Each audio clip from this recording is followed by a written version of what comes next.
All right, we are live. Hello, Glam readers. Welcome to August installment of the Paper and Glam Book Club.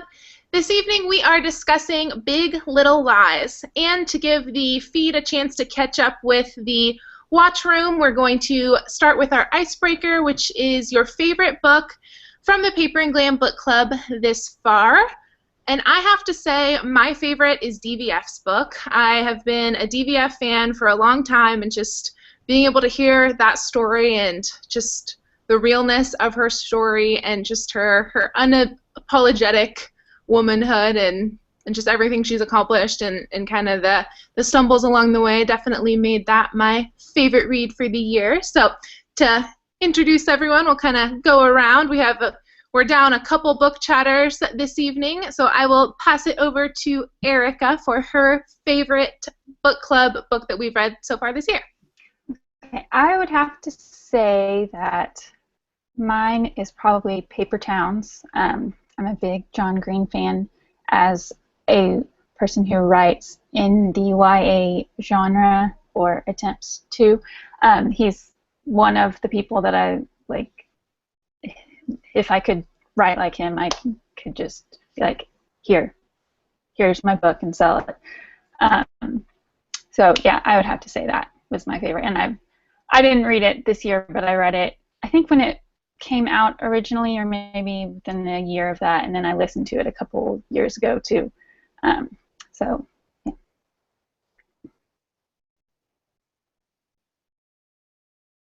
Am I next? Yes, Jana, you're next, then Sarah, then Vicky. Okay. I actually think this book has been my favorite so far. I just really liked it and found it to be very authentic and just kind of resonates with where I'm at in my life right now, because I'm the mom of a kindergartner and at a very special charter school, where parents choose to send their kids there, so there's the politics and stakes are high, so I just really related to it. Yeah, I think this book, I mean, it could be recency for, the recency effect for me, because I loved this book. Oh my gosh. Definitely one of my favorites. But then I just was scrolling through the comments on the live feed, and Wendy said Love Rosie was her favorite, and I thought, oh yeah, I really did love that book too. So I don't know, I'm torn, but my initial instinct was I was gonna go with Big Little Lies as hands down my favorite. I've got a tie. I really liked Paper Towns because John Green gives me that vibe for Perks of Being a Wallflower, that kind of new version of The Breakfast Club. For some reason, every time I read one of his books, and I don't know if it's because I watched the movies, I always get that kind of dreamy, magical feel of The Breakfast Club, and I love Breakfast Club, and I don't know, I love those teeny boppers and their issues. I just love the young adults. And then this book was great. I read The Husband's Secret, which was her other book, and I forgot how good she is at kind of keeping you in suspense. You're like, oh, I know. It's like playing Clue the whole time during the book. You're like, oh, I know who did it. I know what happened. And I really liked her style of writing. And there's nothing better than rich people having problems. I just love it. Rich and beautiful, and just knowing that there are issues that go on there. It's just, there's something very appealing about that. That's why I feel like the Housewives and stuff is so popular, because you just want to see what rich people do behind their closed doors. That's awesome. Yeah, definitely let us know in the comments what your favorite book has been so far. We're a little over halfway through, so I thought it'd be good to kind of do a check-in, and maybe the last book club of the year we can do what was your favorite for the whole year. So tonight, as we discussed, it's Big Little Lies night, so we'll start with our first question every month, which is, how did you experience the book? So kind of what was your take as you were reading it? And I know Jana and Vicky kind of talked about that some, being mamas, and what star rating would you give it? So I have to be honest, I'm only about halfway through, which breaks my little library-loving reading heart. It has been the busiest month, 6 weeks of my whole life, so I'm only halfway through, but I've loved it. I just love Lane Moriarty.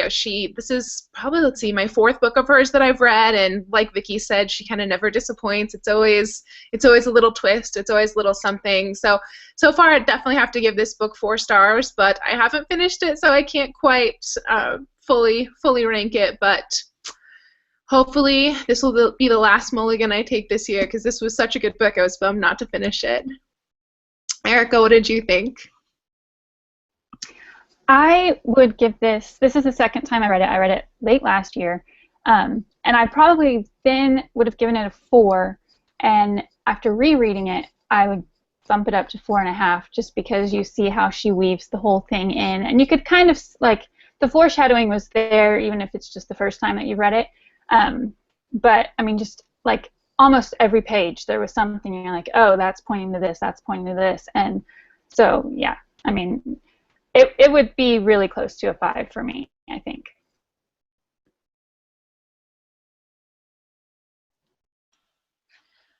So I gave it 5 stars when I went and did my Goodreads review on it and stuff. I just really liked it, and it resonated with me, and I liked that you didn't know who was murdered either. I liked that it was a double mystery, not just, you know, who did it, but who did it. And I felt like I wasn't even sure if it was only one person who was gone, because you could tell there were certain people not being interviewed at all. So I don't know, I liked that, and it just, I don't know, it just really resonated with me in all kinds of different aspects of my life.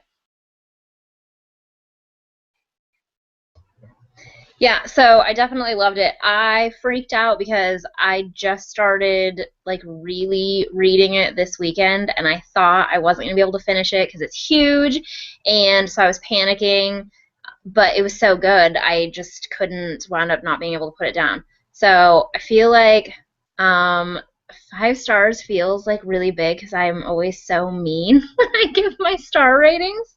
So I feel a little bit bad giving, like, fluffy fiction a 5.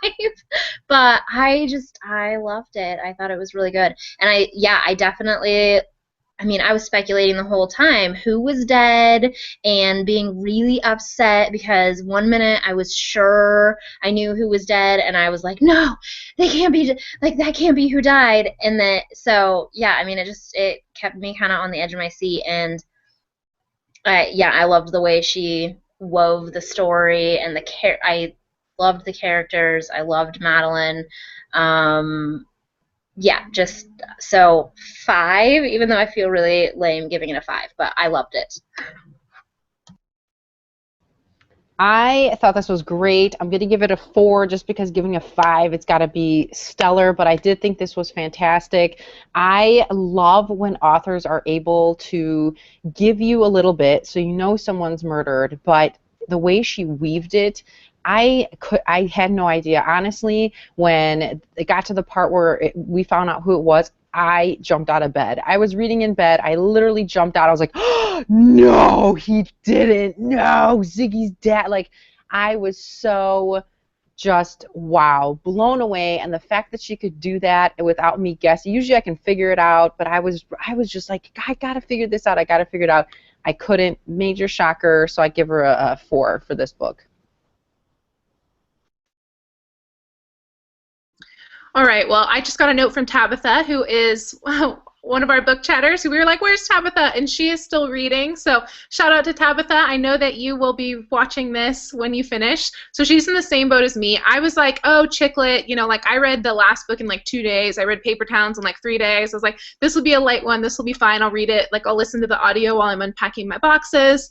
So I definitely kind of, we all did the same thing, except you guys managed to execute. So the next question is from Sarah. And so she emailed this one in yesterday and was excited to talk about whether you would tell on Bonnie or not. And I'm not even at that place in the book yet, so I'm going to have to turn it over to Erica to see if she would tell Bonnie or not. I think in this situation I would probably be a lot like Ed, where he doesn't want to lie, but he feels almost like he should, but he shouldn't.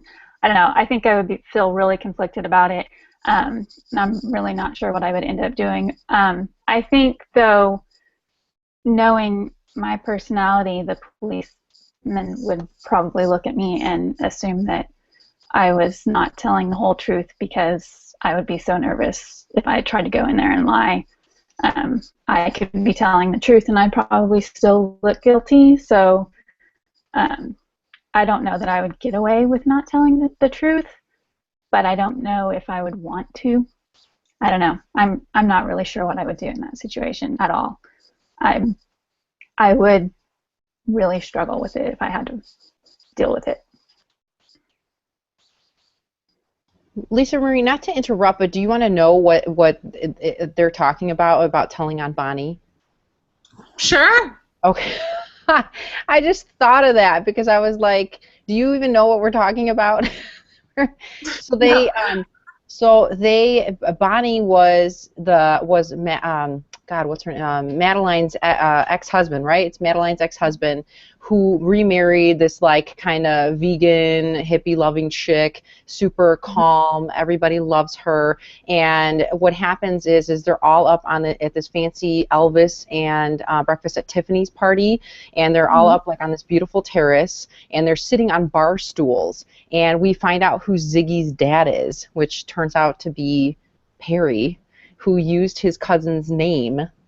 Yeah, which is wild. And then I forget how he ends up hitting Celeste. He hits her in the face for some reason, right? He like backhands her and she goes flying across the terrace. And as she goes flying across the terrace, Bonnie gets like enraged, who is this calm, sweet person, gets enraged, ends up pushing Perry, and he falls and plummets to his death.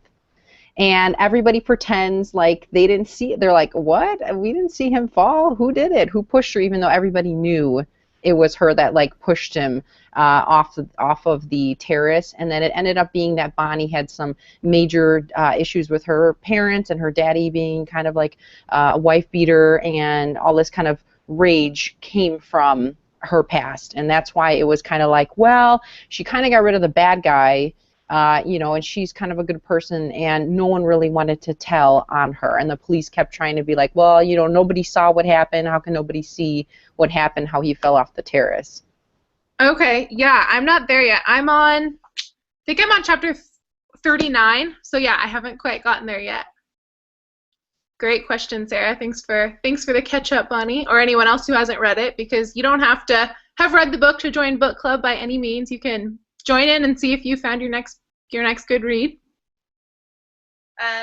So I think that I would not want to tell, but I'm a terrible liar, and I would have to tell because I would feel like it was an accident. She shouldn't get in trouble, and or not that she shouldn't get in trouble, but it wasn't intentional. It wasn't premeditated murder. It was slippery. She couldn't have necessarily anticipated that he was going to flip over. I think she maybe meant to put him on his bottom. And so, I just kind of, I think I would have told the truth, but told like every tiny detail of why it happened, in a ridiculous, probably annoying way. So I asked the question, but I don't really have an answer either. I mean, I was so happy when everybody just instantly started, I didn't see anything, what happened, because I loved that solidarity, like despite the competition throughout the book and all of that. I loved that they were all willing to kind of have Bonnie's back, but I definitely would freak out like Ed. I would be, oh my gosh, I would be like so stressed out. I'm sure I would be puking on the way to go see the police. Like I would have the hardest time pulling that lie off, but I would desperately want to, just because I just am so distrustful of things working out, like in the end, that I would be terrified that something bad would happen to Bonnie, and he was a despicable human being. Not that he deserved to be killed and, his poor children, but, I mean, I don't know. He was just kind of yucky, and so I wasn't totally sad he went away, and I don't know. So, I mean, I was happy it worked out, and poor Ed didn't have to didn't have to lie. But I don't know. I've been contemplating that, going back and forth. Like, could I have lied for Bonnie? I know I would have wanted to, but I probably would have been the one like, come on, guys, let's. It was an accident. Like, I don't know. I would maybe change the lie. Like, she tripped and stumbled into him, or I don't know. Like, I just would feel really uncomfortable with lying, but I wouldn't want anything bad to happen to Bonnie, because I don't think, I mean, it obviously wasn't premeditated. So, I don't know. What do you think, Vicki?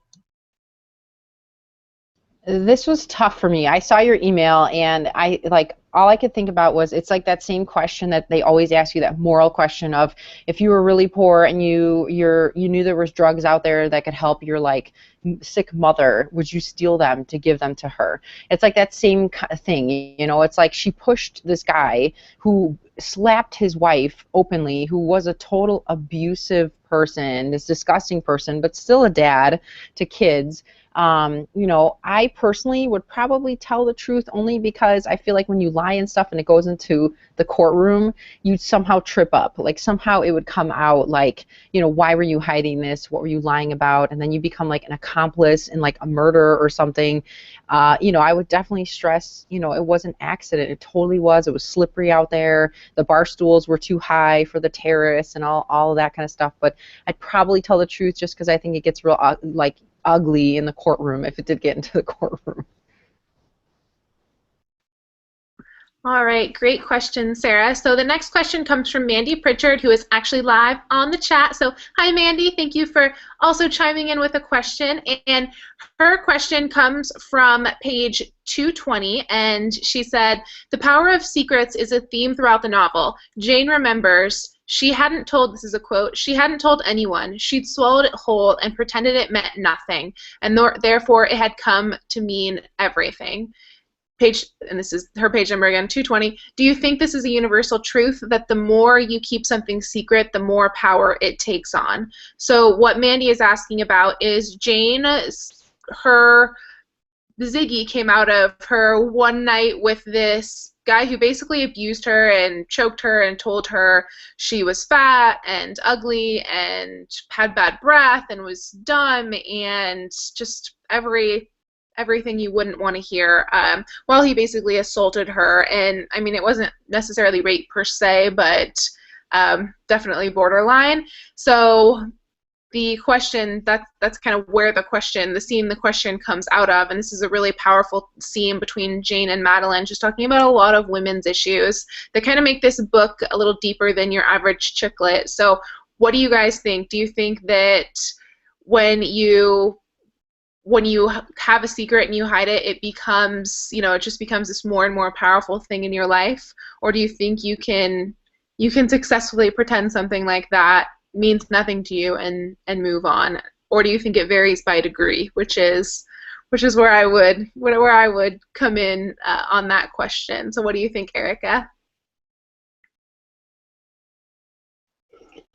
I definitely think that especially big secrets, by not sharing them, not that you have to share them with everybody, but finding somebody that, you know, you can tell those things to, because even things that aren't like huge, like what Jane's secret was, when, like in my own life, when I have talked to friends about those issues, it seems to not bother me as much, even if it's stuff that, I mean, it bothers me, but by talking about it, you kind of release some of the anger or bitterness or fear or whatever. So yeah, I definitely think, I mean, I think there's small secrets that maybe don't have the same effect necessarily, but I think anytime you're keeping a secret, it's going to damage relationships anyway. Yeah, I think finding people that you can talk to about stuff, and not in like a gossipy way, obviously, but people that you trust to tell your secrets to is important, because I think they do have a lot of power.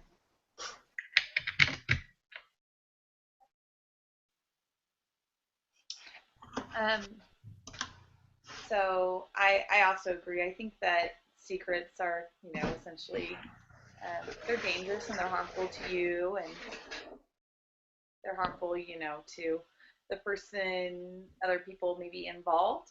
And I don't know. I think, like I said to the other question, I'm really kind of almost like a Madeline. Like I just kind of like to put it out there, and which is kind of dangerous sometimes. But it's like Madeline doesn't have a ton of secrets. Everyone knows how she feels about Bonnie and Nathan and the situation with her daughter, and she might keep other people's business, like she doesn't tell Celeste secret or this or that about how she thinks she found Saxon Banks.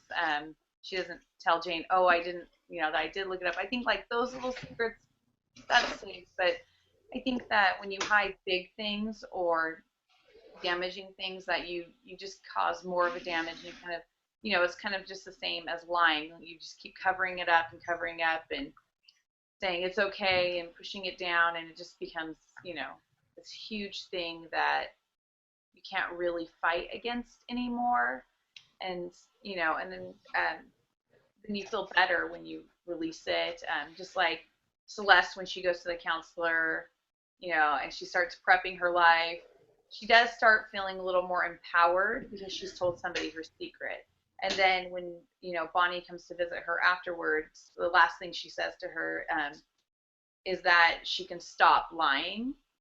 And I think that that's, she's like, you don't have to lie anymore. You don't have to keep your secret. You can just kind of be you. And I think that that's, what those secrets do. They kind of take a part of you away because you're not revealing everything. Not that you have to bear all witness to everybody, but you have to at least, you're not being honest with yourself then, I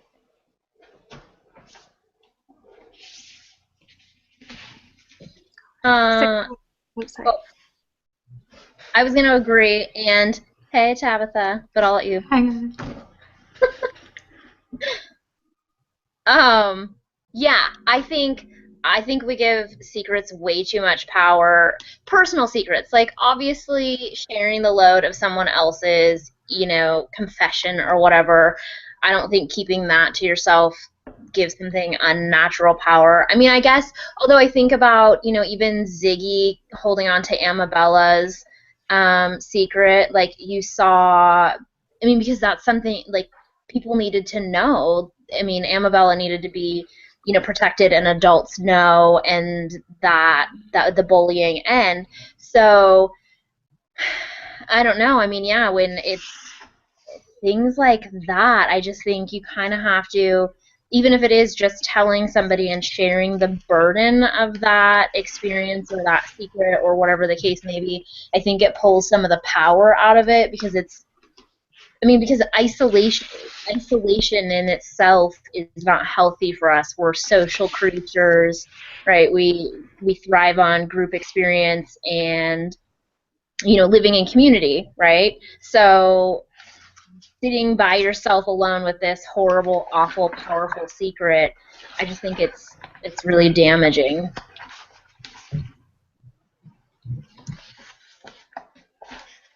I would totally agree. I think the little thing we teach kids, secrets are no fun, secrets hurt someone. I think that's very true. Although I think there's some things you should keep private, and I think that if there is something that someone shares with you and you're just burning to tell someone just to gossip, I don't necessarily think that, that's the right route to take with secrets. But again, it depends. Like a big secret, like Bruce Jenner coming out as Caitlyn Jenner. I mean, I think that probably was a huge relief for him to tell that secret, and I think, in the process of telling that, he's probably hurt a lot of people. I'm assuming he's hurt family, but I think now being out, I've caught a few glimpses of his show on E, and I've seen he looks relieved. Like, he looks like, like I finally let go of the secret, and I'm sure that it was something that was, the people who saw him. I watched like the interview with Diane Sawyer or whoever did the interview with him, where people saw him dressed up as a woman. Probably that feeling for him of people knowing that like this decathlete, this manliest of men, was being seen in women's clothing was probably did give people a lot of power over him as far as that secret goes. So for it to be out probably feels great.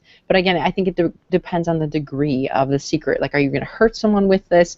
Is this something that should maybe be kept private? So I think it should be looked at, you know, depending on the degree of it. And also, if you're sharing someone else's secret, it shouldn't be in the context of gossiping. I think, but I think it definitely can give people some power to know secrets, absolutely.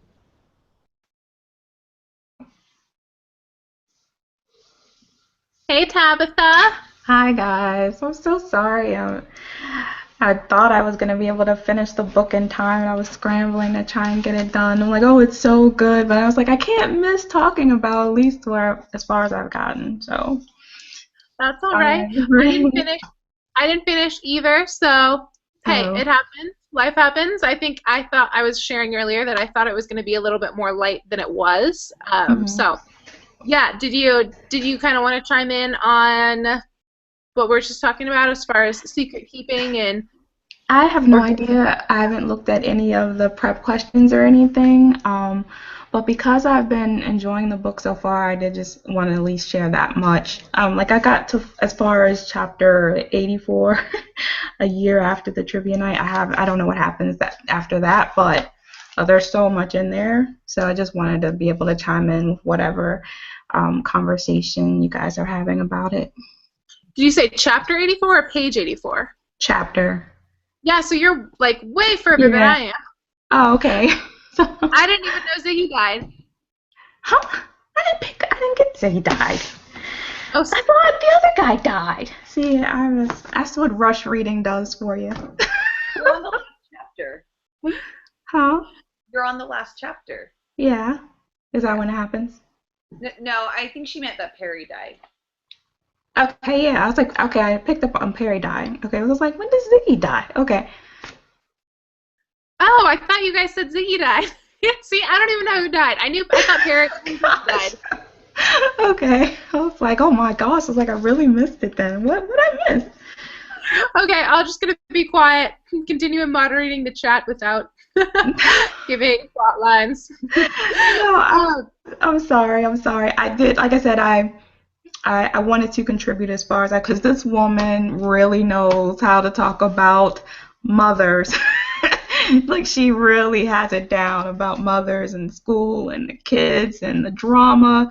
Like, she really knows what that's like. And just as a mom with 2 kids in school, I'm just like, oh, wow, she really nailed it. I don't know how everyone else felt about, what you guys rated it or anything, but I felt like she really got these personalities of the women down. Like, she really nailed that. So that was enjoyable, that perspective. So yeah, I'm sorry. I feel like I'm just coming in. I don't know what I'm trying to say or what, but I've been enjoying it so far. So how far did you get, Lisa? I think I just looked. I'm like page 300 or so, maybe like halfway through. Okay. So Okay. Yeah. Did everyone else finish it? Yep. Okay. I'm the only hooligan. But what you said has been really right on line with the comments.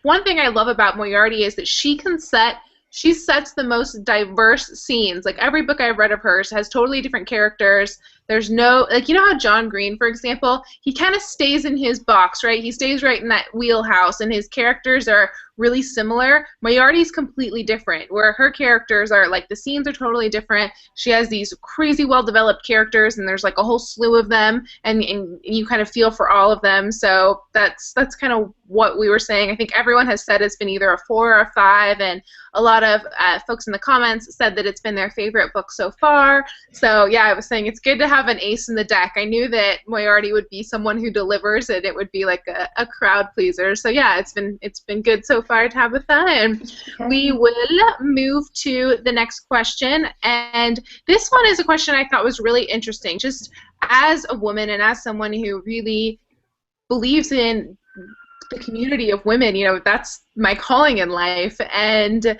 just to think about kind of how that translates into the school, like being a mother and having school-age kids. I, of course, am not there, but I know my mom dealt with some of that when I was younger. So I just thought it was really interesting what Madeline and Jane were talking about on page 196, and this is like the same scene where Jane kind of reveals what happened to her and kind of how Ziggy came into the world, and she said something, if I can get to it, she said, the power of beauty, well, this is one of the themes is beauty, so the power of beauty among women is really big. They talk about that so much. I don't know if any time Moriarty introduced a character, she talked about her physical description, which is different than the other Moriarty books I've read. She really wanted to make that a powerful theme. So it's something that I was picking up on. Like every time she introduced Celeste or let's see, Madeline, she really talked about her physical appearance. So Jane remembers, Madeline says, you know, I often feel secretly inferior to women like Renata and Jonathan's bloody hotshot wife. There they are, earning squillions and going to board meetings or whatever, and then there's me with my cute little marketing job. And then Jane says back, yes, but deep down you know that you win because you're prettier.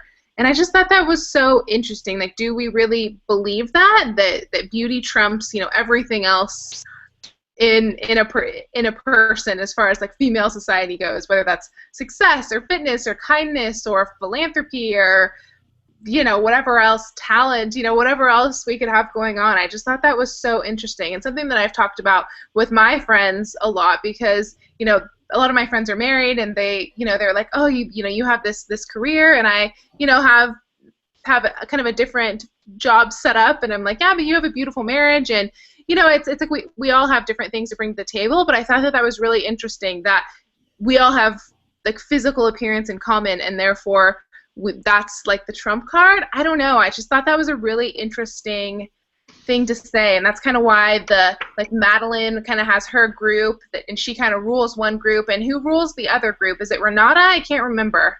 There's like two teams. Is it Renata? Okay.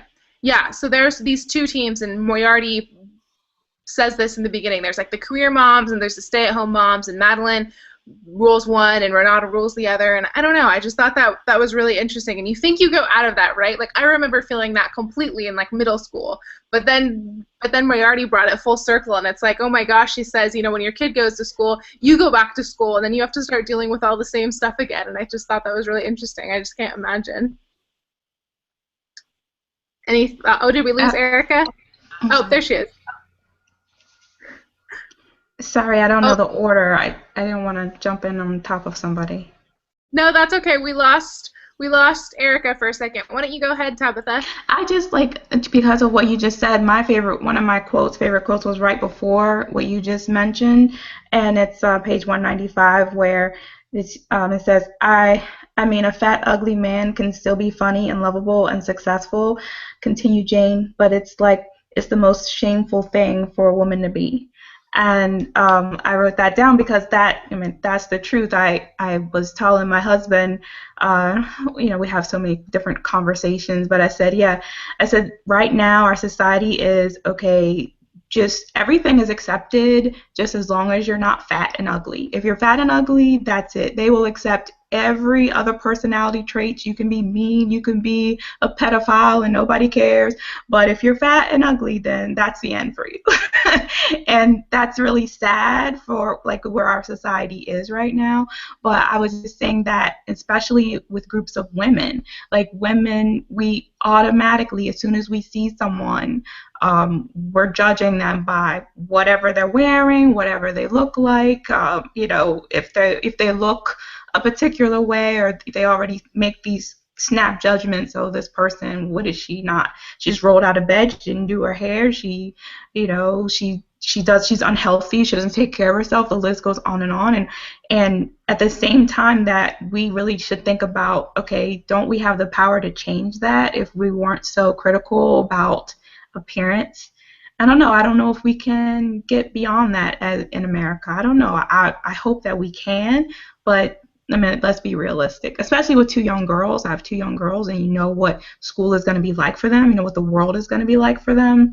And so that's always kind of the question that, you know, that you're always thinking about, and some of the pressures as a mom, because you're thinking, okay, you can't just go around the world saying, oh, but just be a nice person.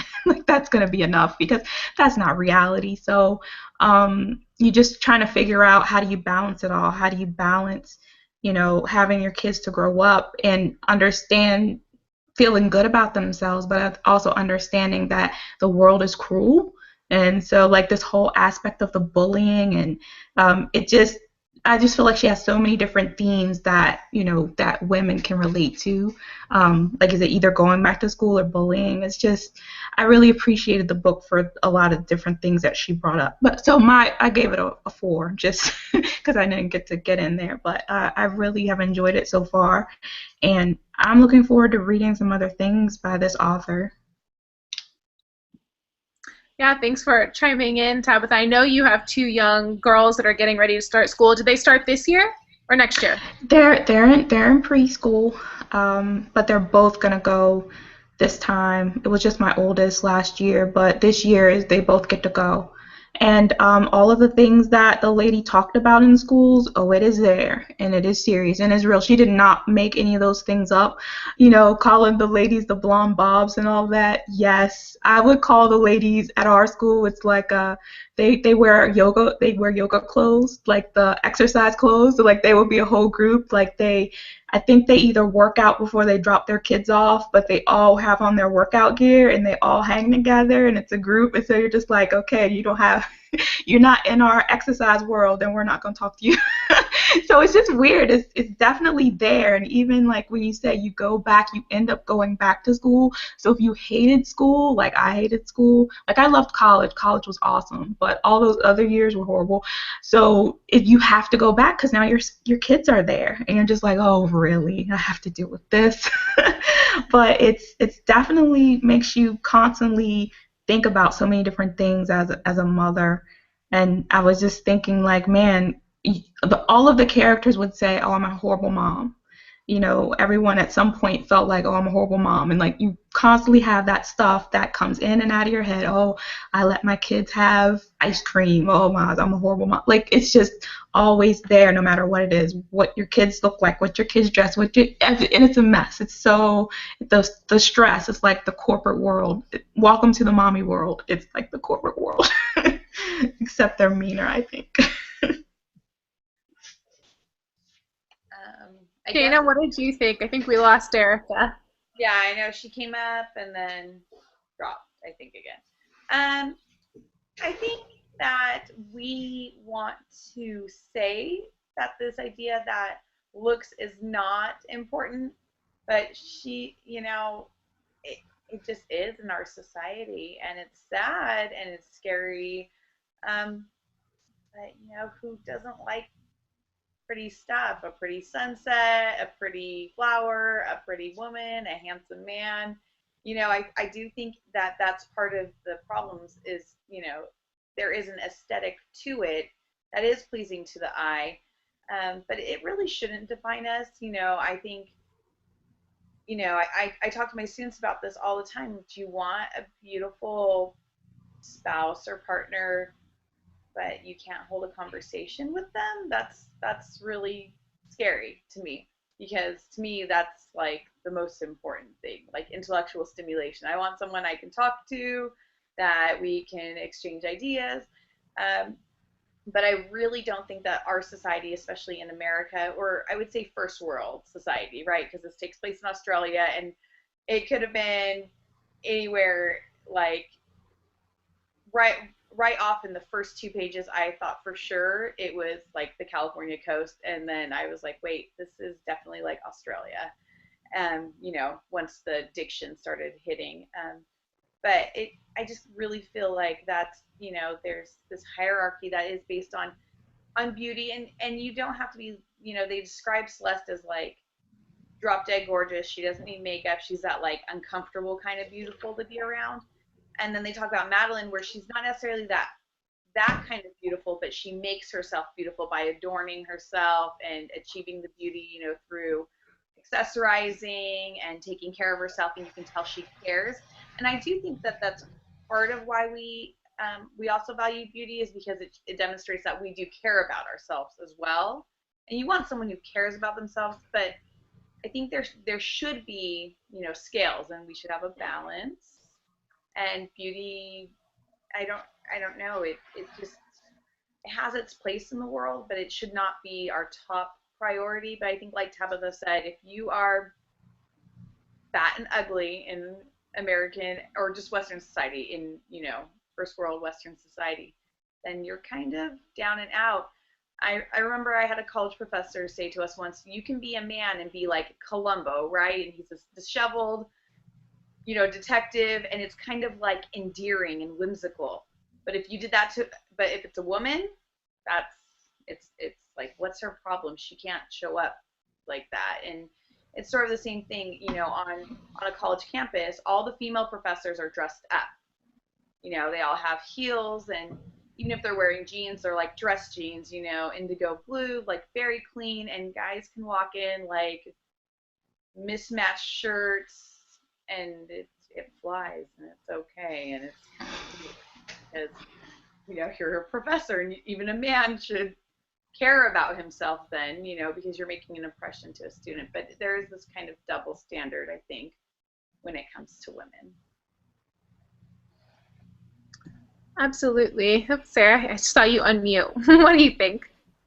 Yeah, I totally agree. I mean, definitely to the double standard for women. I mean, even you think about like how obsessive as women we get about bikini season. Like it's not swim trunk season, right? Because men can have their, I don't, you know, like look like they're 5 months pregnant, beer belly, hanging out, right?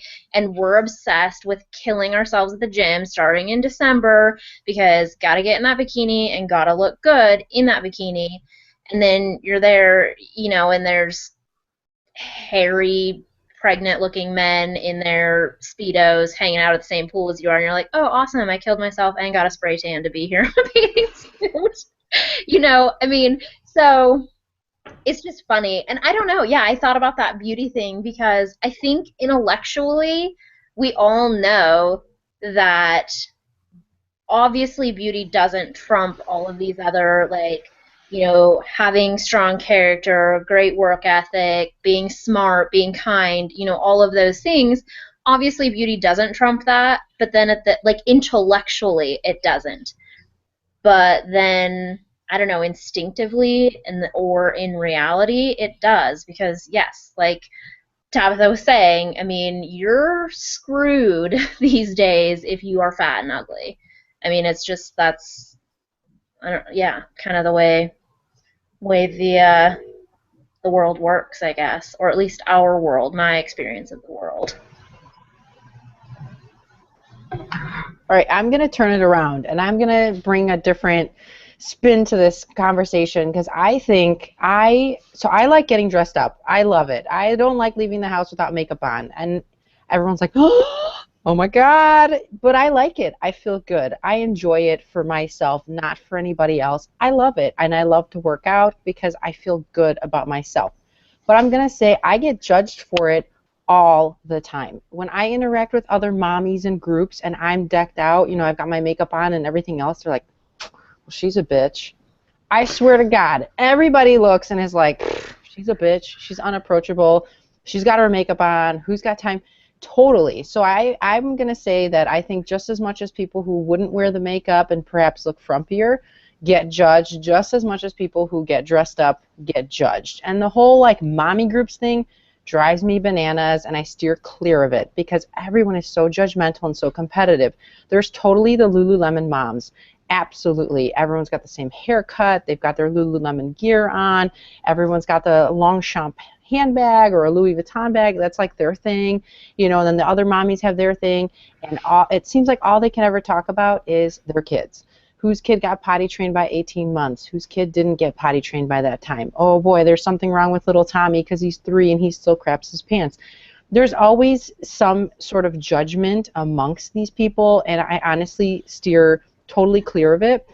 But I think that it's a natural thing. You know, it's true of babies, even infants. Like, infants are drawn to pretty people, like good-looking people. That's why infants are afraid of, like, mustaches and facial hair unless their dads have that, because it's frightening to them, and it's the way we're born in nature, is to be pleased by good-looking things usually, and so I think that's what happens, and then that's why that whole double standard happens, is because I think men are visual creatures, and we learn as women that they like us when we look good, and I think that that's kind of what happens, is we're like, well, we want to look good in a bikini because she looks good in a bikini, and he's going to stare at her, because I think men are really obvious. They like what they like, and they'll look at whatever they like, right? If someone's got their jubblies hanging out, he's going to stare. Like, why else do you wear a V-neck? Because you know someone's going like, it's not, I mean, you're wearing a V-neck most of the time, not because you're airing out the girls. You're wearing it because you've got cleavage and you know someone's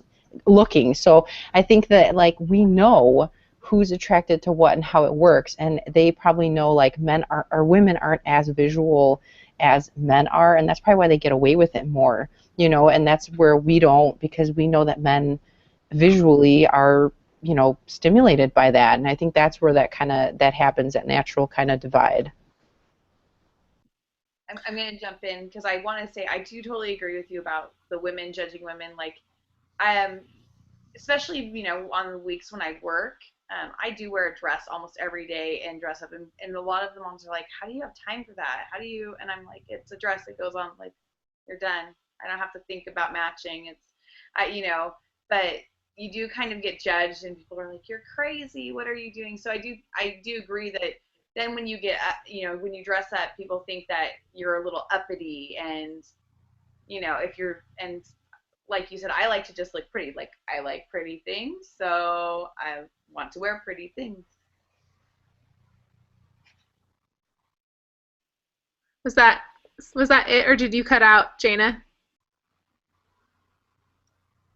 That was it. Okay, I wasn't sure for a second. Okay, yeah, just to kind of round out this conversation, one book I read on beauty that was just the most incredible, most dynamic book I've ever read was Captivating, and I'll link it down below. But if you guys ever want to read a book on beauty, this book will just blow your socks off, and it just talks a lot about how women are wired versus men are wired, and kind of like how we got to this place with beauty, and it's just really interesting. It talks about how we're, like, I think it was Vicky, you said the sunset, right? No, everyone appreciates the beauty of the sunset, and how that's so hardwired in us versus kind of what our society has done, and how just all the different ways that beauty comes into our hardwiring, which is then translated into our society. It's such a good book. It's in my top 10 books that changed my life, and definitely a book I need to reread. So just a random book plug. I would definitely recommend putting that on your list, especially for the moms who have daughters. It's really good. Has anyone read Captivating? No? Okay.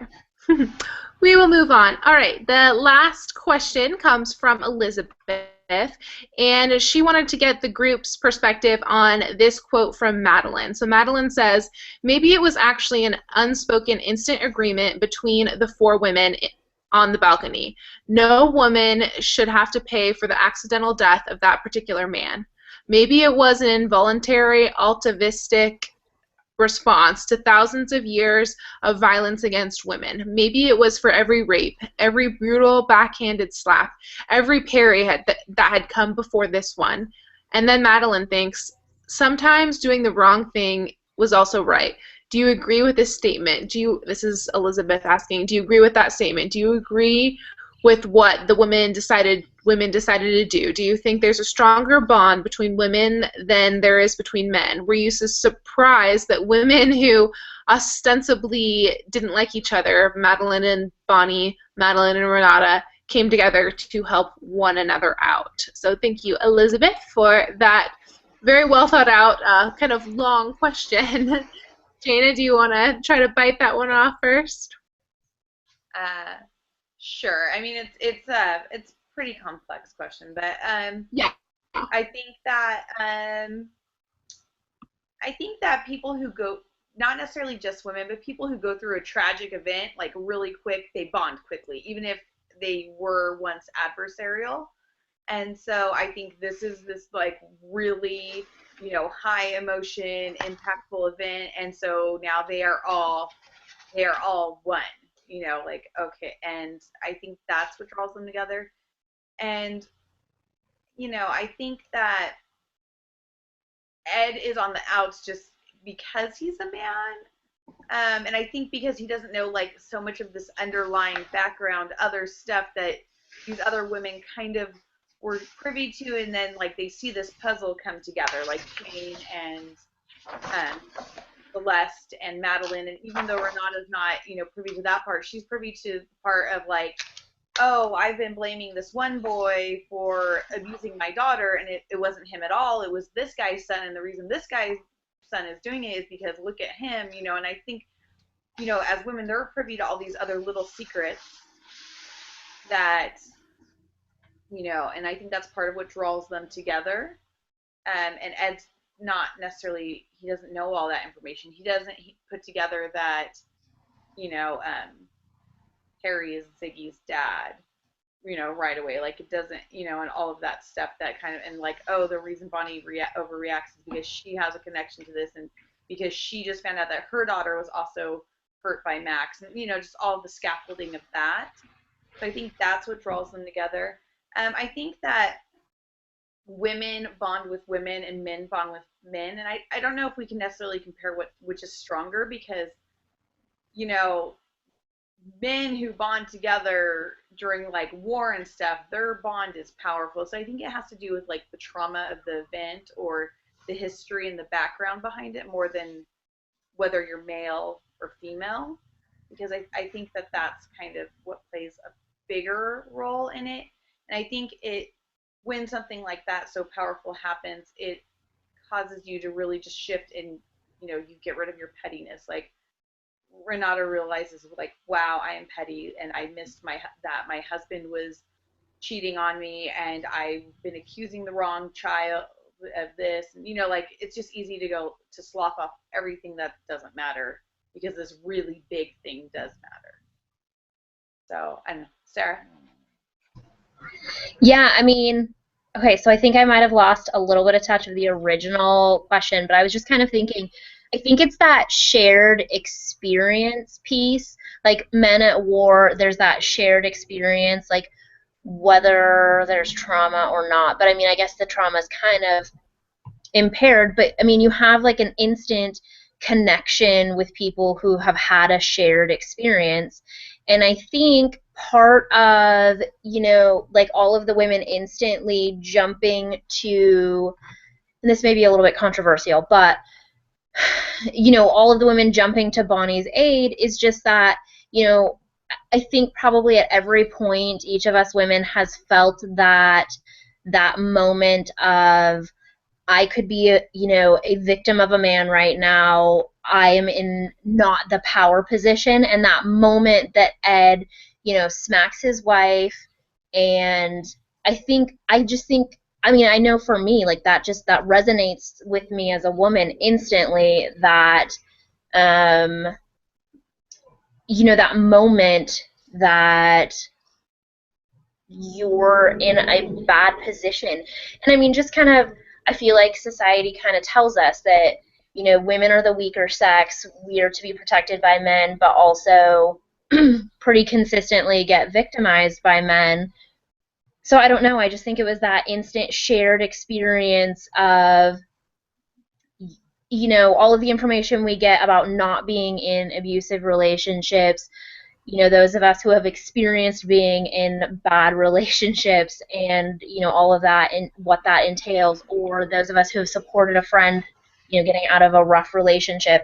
I just think that's what made them all instantly snap. I mean, they said, Renata was probably jumping to Bonnie's aid because she identified with the cheating husband aspect. And I think, Madeline realized in that instant that she hadn't recognized, and that she should have all of the, the signs of her very dear friend being in a bad situation, and then obviously Jane had been victimized by the same man. So I don't know, I just think it was that shared experience that kind of made them all jump on the bandwagon. And again, that's why when I asked the question, would you have lied for Bonnie, because that was my instant instinct. Whether or not I would be able to actually lie on her behalf, that would be my instant instinct, would be to protect her, and because she's because of the shared experience of being a woman and being in those bad positions and all of that, I guess. I don't know, Vicky. Sarah, I totally agree with you. Absolutely. I think to say, like the whole men and women divide, I'm just going to say I think women are just cliquey by nature. I see it with little girls. Like little girls already form little cliques on the playground.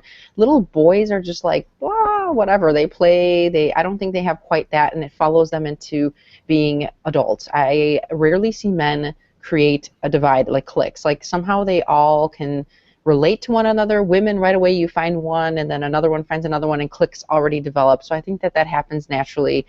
But as far as like coming together as a group, that happens as humans. Anytime there's some kind of tragedy, I remember, I'll never forget, I remember waiting for an elevator at work, and the elevator got stuck in the hospital between floors. And I remember it was a Spanish-speaking mom that was in there with a baby. There was another guy in there, and no one could communicate with the mom, and she was like in a panicked frenzy. And the gentleman that was with her in the elevator, like, just came to her rescue. He was trying to talk to her, and we all of us, we were like racking our brains to come up with Spanish words to try and calm this woman down, to bring, so as humans, we have no idea who this person is, but it's a tragedy. We're trying to help her. Everybody comes together. We all try and help each other. Even when 9/11 happened, the whole country it was amazing to see the country come together like that. Like everybody was so together. It was such a tragedy. We all came together. We all tried to help everyone. And I think that that's what kind of happens, and that's what happened in this group. Everybody forgets all the petty things when it comes down to when there's a real tragedy. And I think that that's kind of what happened in the group.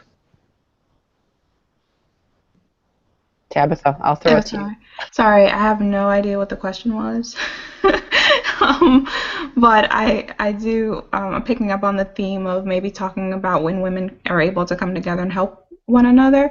I think that's kind of in us, but I think that sometimes we get separated from that. But I think when it comes down to the core, like if something happens, something tragic, or you happen to be in circumstances, there is something within us to say, okay, we're gonna automatically just kind of go in and try to help. But not always. But I do think that in a tragic type situation, I think we tend to want to help. I mean, I just know, like, for myself, I remember helping a coworker because she had to leave her husband because he was cheating. And so a couple of us just all went to her house and packed up her things and was like, yeah, let's go. You get out of here. Don't be with him. But it was like, it wasn't even like we didn't even think about it. Like, we didn't think about if he was going to kirk out and come and shoot us all. We didn't even think about anything like that. We just wanted her to be out of that situation. So I just think, like, when it's something that is an emergency, maybe, I think that maybe we do tend to feel like a connection to each other and want to help each other. I don't remember this part of the story. I did some horrible fast trying to catch up reading, so I have to go back and pick up on some of the key points because I don't even remember this part. I'm like, what happened? See, I hate it when I don't know.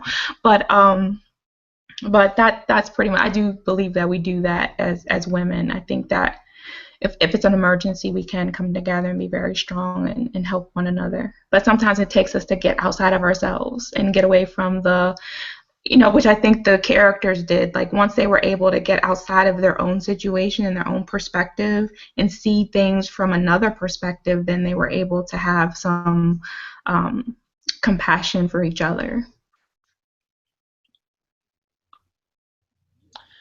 Yeah, so that's all great comments. Sorry, I kind of threw the ball to you really quick, Jana. I was running out of power, and so I had to go run and get my power cord. Yeah, you guys definitely unpacked that one. So we're coming right up on an hour, and do we have any kind of final thoughts on the book that anyone wants to share in no particular order? Any favorite scenes or kind of any parting comments? I had some quotes, hold on, that I liked. I didn't get a chance to, I highlighted as I was going. So let me find it. All right, well, I was going to say, while Tabitha looks, I just wanted to say that when it switched, when we thought Jane was this whole little victim and everything, and then it was like, oh, I moved here. in hopes of running into you, my baby's daddy. I was like, oh, is she really the victim? Like, she is not. She is so not the victim. She like placated this a little bit, you know, like she was waiting for him to show. Like, she knew like that this could potentially happen, and the way she walked up to him, she's like, oh, I know who you are. Yeah, I know who you introduced yourself. And I was like, oh, I didn't know if I should, like, I felt sorry for her. Absolutely, I'm going to say that. But then I was like, she kind of was the instigator, too, for this situation, right? Like, I don't know if anyone else felt that way. But don't you think, Vicky, a little bit that was like Stockholm's or something? I mean, I don't know. She was too mean to have been instigating, but that was like some weird, like, weird victim identification Stockholm stuff. Like, yeah, like, didn't she see Perry ever before? I know Perry was gone all the time, but did she never, like, I almost have to read it back to be like, didn't she see him and, like, kind of knew that? Like, kind of was waiting for the right moment to nail him on it. Like, did she plug it when she told Madeline, like, what had happened and his name? And then she Googled who it was? No. When he took off the wig. She said that when he took off the wig, she was like, oh my gosh, Perry is. But she said it so calmly. You know what I mean? Like, she walked up, she was like, oh, I know who you are. But you introduced yourself as, what was his name, Saxon Banks or whatever. Like, she said it so calmly. Like, me, I'd be like, oh my God, you're my baby's daddy. Like, I didn't know you lived here. You know what I mean? Like, it's like she kind of like almost coolly said it. Like, she almost caught a glimpse of him, was like, oh, that's who he is. I'm going to look for the right moment. I don't know. I was like thinking it over. I was like, did she plug it a little bit? Like, she tested Madeline by telling Madeline, you know, who it was. And then, you know, could Madeline keep her mouth shut? She Googled this guy, started telling, you know what I mean? Like, and then they felt bad for Celeste because they're like, well, it's Celeste's, you know, husband's cousin. And that, I don't know. There was a lot that I was thinking, did she somehow, I don't know, like plant some of these little seeds somewhere? I don't know. That was the great thing about this author, was she just, I wasn't sure where she was going with that story. I don't know. I could feel that moment with her, like that, like, I don't know, heart beating, like your heart in your throat, like, I know you. Yeah. Like, I don't know. And then that, like, tiny moment of power, like, ooh, I know you and I got you because you introduced yourself as somebody else. Yeah. And thinking, yeah, I mean, I do think she thought she was getting her vindication right then, you know, but then he's just so disgusting. He was like, yeah, whatever. Like, didn't even matter. But, like, she should have, like, a normal, decent human being would have been like, oh, crap. Like, I'm in trouble. But he was so disgusting that he was just like, yeah. Yeah. Whatever. I'm sure she meant nothing. Yeah, she meant nothing to me. Yeah. Absolutely. Yeah. On it, he's all whack. Yeah. Yeah. Pretty much. Yeah, he was such a horrible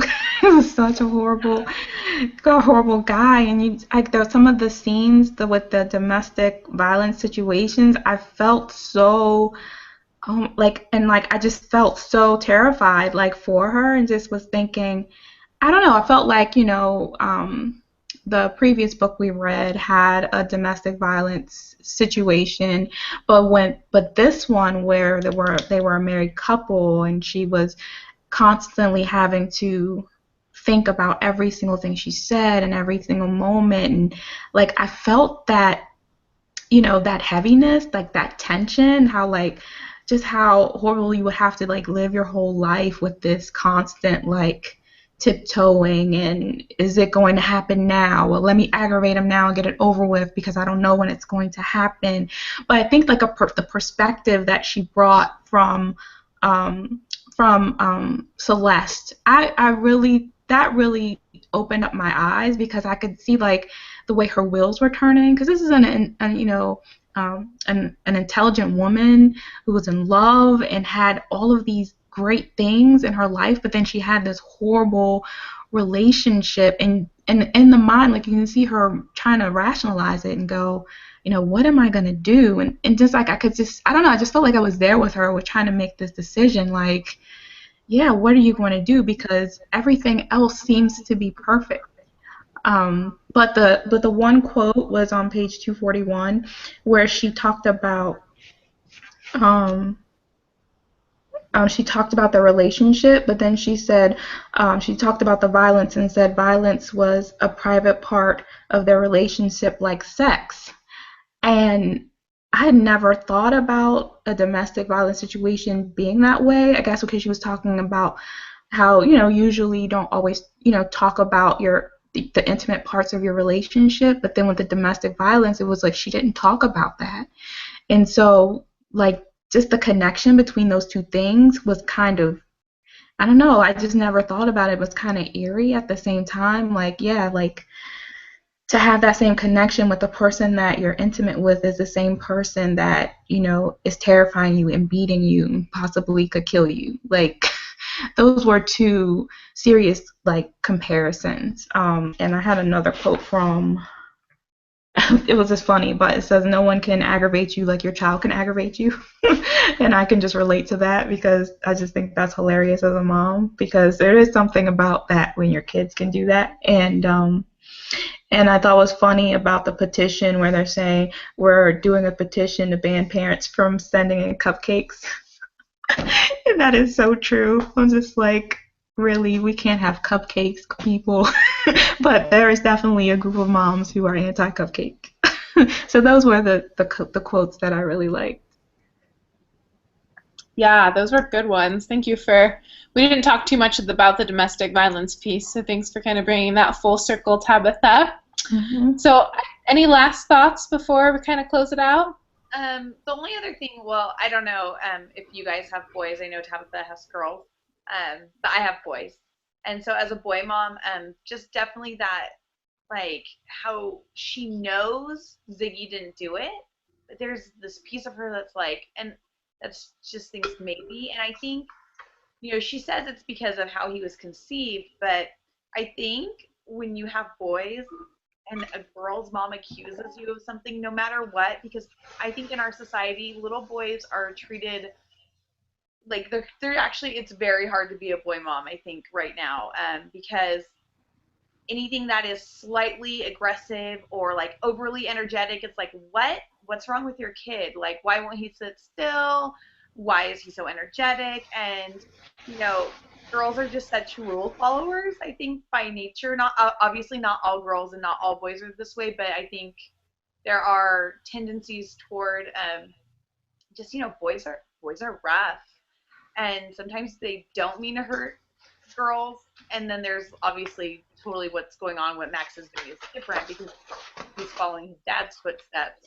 But this idea of how she's worried and and she's like, maybe he did do something, and and it's just it's a tough world out there for boy moms, I think. And I think she kind of touches on that idea of like that doubt you have, like, do I really know my child? Like, what is he doing when I'm not around? And I'm sure girl moms have the same thing of like, what is she doing? But I think girls are maybe a little less physical, and they do a lot more of that clicky stuff even at like 4 years old, because I've seen that happen with my friends' daughters. But I think it's just hard out there, and especially with all of that competitive parenting and clickiness. It's if your kid's that kid, I've had friends who said, oh, our daughters, they think your boys are rough, and then other moms who have boys are like, they're just like every other boy I've met, and I think it's just, I think it's just really hard sometimes for moms in general. Mm-hmm. Can I share one more quote? And that goes with what she said. It's page 112, and it's Samantha speaking, and she says, parents do tend to judge each other. I don't know why. Maybe because none of us really know what we're doing. And I thought that was a great quote. Yep, we're all just figuring it out as we go. Highlighted too. So yeah. Good. Yeah. All right, well, that is a wrap on our 8th book chat, August book chat. Our September book chat is a very special evening because we will be reading Chanel Bonfire, and Wendy Lawless, the author, will be joining us live. So I would love to see a full house to come in.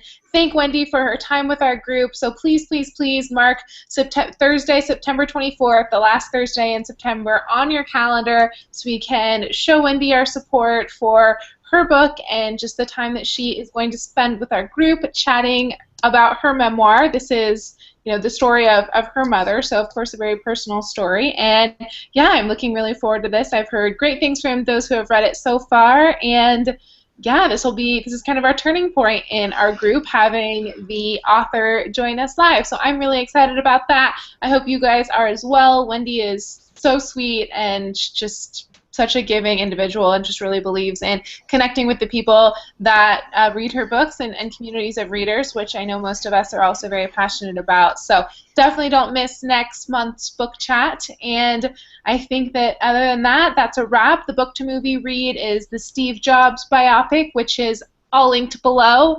And yeah, I think that that is a wrap for this evening. So thank you guys so much for joining, especially the book chatters, for donating a day out of your month every month. I really appreciate your consistency and just getting the books read and all of that. And everyone who joined live, thank you so much. I really appreciate it. And those of you who are watching the the replay, thank you very much for hanging with us all the way till the end. And we will see you again next month for Chanel Bonfire. See you guys. Bye.